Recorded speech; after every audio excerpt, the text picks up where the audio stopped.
Go? All right.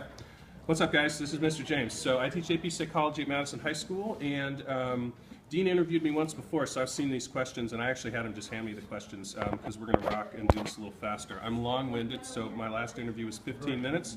This one's going to be shorter.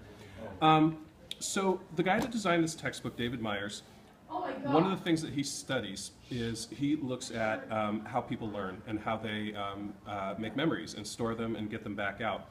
And so he's designed this textbook to be very brain-friendly, to be very easy for you to use, and it's all based kind of in how your brain works. So, hey guys, I'm doing an interview over here, and I'm getting filmed. So if you could just be kind of quiet. Yeah. All right, thanks. Tips for studying the textbook, effective way to take notes. So tips for the textbook, I mean, I can just run you through, and you can use these with any textbook, but Myers has specifically made it based on this. He's got learning targets in the beginning. It's always nice to know what you're looking for. That will help you with your reading. And people skip these sometimes because they go, oh, no, the reading starts down here. And it does. However, if you start up here, the amount of time it takes you in the long run will boost your learning and actually save you time. So he always starts with the learning objectives. If you don't have those, one thing I recommend is flip through the chapter first to see what the headers are, see what's sort of coming up. Another thing that he recommends is the testing effect. The testing effect means the things that we test ourselves over we're more likely to remember. Now you can do that after you read a chapter, and in fact Myers has set it up like that. He's got multiple choice questions at the end of every chapter. Always do these. You don't have to turn them into me. I'm never going to see them, but use these to your advantage. When we test ourselves over things, we're more likely to remember. So for example, if you had 5 minutes to review before a test, you're far better off if you had a test over Module 18 to flip to the end, go through the questions and see if you understand the stuff, and if you don't, Trey, you can pop that in the microwave, and if you don't, go back and look it up, then you would be to simply kind of flip through and reread sections. It's much more active when you're testing yourself. The other thing is this, test yourself before you read the, do the reading. You may know nothing about it, but you're more likely to pick up the right information when you've tested yourself on it ahead of time. Now he's done something that I really like, which is that he starts every section with a question. Ask yourself that question and try to answer it. If you're in a textbook that doesn't have that, turn each header into a question. So if it says, I don't know, let's see, maybe a U.S. history one, causes of the Civil War. Turn it into a question. What were the causes of the Civil War? Try to answer that. Try to come up with as much as you can. It will help to guide your reading as you get in there. It's good to do it in chunks. You'll glaze over at some point. If you can do 20-minute chunks and then get up and walk around for 5 minutes or shift gears or do something else. The spacing effect says that if you do a little bit of work on a subject each day, you tend to retain the information longer than if you do all of the work at the end, and it takes you less time. So for instance, we just had an exam today in AP Psychology. Somebody could have waited until the end and studied 4 hours the night before the test, cramming. You're not a bad person if you cram. It's just that you're not as efficient as you could be.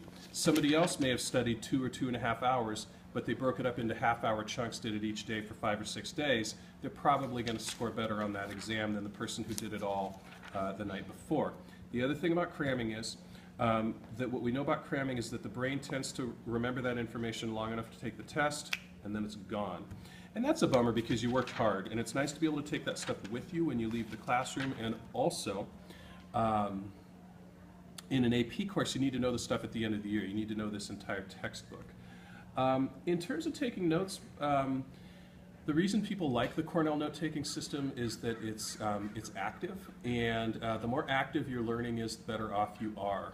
The less passive it is, the better off you are. So Cornell Notes is a very active style of taking notes. We know that if you can, after a class, if you can take a few minutes to summarize what was taught and put that into writing, it helps consolidate that stuff into memory, and it's a really powerful technique. And so Cornell Notes have been designed to do that. So I'm a fan. I think they're great. I don't think they're the only way to take notes, but if you like them, stick with them and take them with you to college and keep using them there.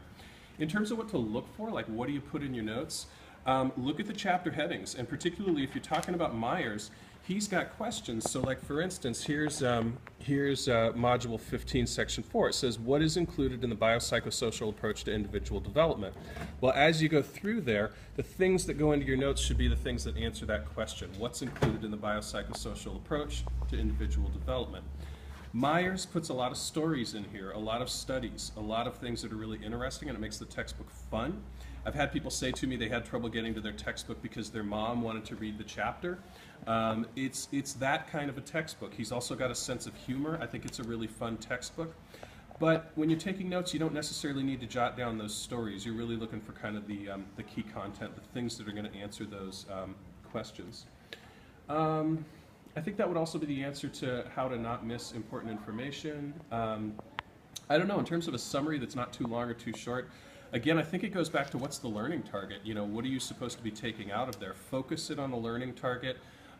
Make it an answer of the learning target that's got evidence in it. I mean, I think if you've got those two things, if you can say, I definitely answered this target and I've got evidence in there, I think you've done what you need to do. I would say, in terms of what classes in college and high school require the most note-taking and studying,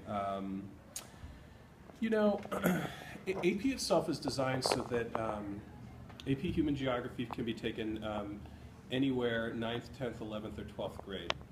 AP Psych is designed to be 10th, 11th, or 12th. The other courses that we offer at Madison are designed to be at 11 or 12. So theoretically, AP Human Geography and AP Psych are going to be a little more introductory, and the other courses are going to be a little more challenging. I think APUSH covers a lot of ground, and they do a fair amount of reading and notes. I'm trying to think what other things are challenging. I know once you get to college, you know, depending on what you major in, some majors are tougher than others. You know, if you're thinking about going the medical route, and you're taking a lot of, you know, anatomy, physiology, those can be challenging courses. People make themselves a lot of flashcards for those. They'll go to Powell's and get coloring books so they can color the different parts of their body. I had friends that were engineering students. They took actually bigger loads than me and probably had to work harder than me in their classes. So yeah, so I think it's true that majors can sort of vary. Depends on what professors you sign up for also. I know this sounds weird, but one of my favorite professors at University of Portland, Father Wheeler, was also my most demanding professor, and I signed up for a lot of courses with him. It meant more work for me, but I also felt like I grew more and learned more. So I didn't tend to look for the easy A's. I looked for the places where I felt like it was going to be worth my time to take a course with that professor. Tips for studying textbook, effective. I think that's all the stuff. And then, you know, use your ST time. You know, meet with teachers. They want to help you out. They want to support you. Stick with it. There's something deeply, deeply satisfying about taking a really challenging course and getting kind of beat up, but coming out on the other side and knowing that you did it, that you sort of got over some obstacles and you were able to pull it off. Nobody gets left behind in AP Psychology. I team with anybody who wants to team up. You know, the only thing I don't have a magic wand for is I don't know how to make this class doable if a person isn't willing to put in some time, around 5 hours a week, or if attendance is really, if a person's just not here. Those two things I haven't been able to fix, but if a person's here and they're willing to work hard, everybody does well in this course, and we get them where they want to be. So, congrats to everybody who's signing up for AP courses. I think you're making a decision that's going to benefit your future, and I'm honored to be a part of that journey. And thanks, Dean, for giving me a chance to say a few things.